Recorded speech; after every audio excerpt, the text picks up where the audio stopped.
বাংলাদেশের প্রাচীনতম নগর কেন্দ্র কোনটি? উত্তর মহাস্থানগড়। বাংলার প্রথম রাজা কে ছিলেন?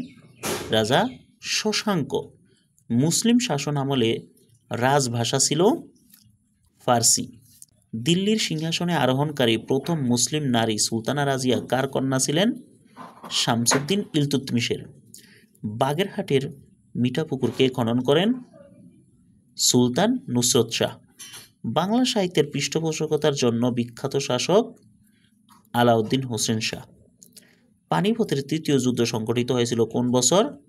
1761। বঙ্গাব্দ কোন সনে প্রবর্তিত হয়? 1584। আর এটি শুরু করেন সম্রাট আকবর। ভারত উপমহাদেশের ডাক ব্যবস্থার প্রবর্তক হচ্ছেন শেরশাহ। সম্রাট জাহাঙ্গীরের দরবারে প্রথম ইংরেজ দূত ছিলেন ক্যাপ্টেন হকিন্স।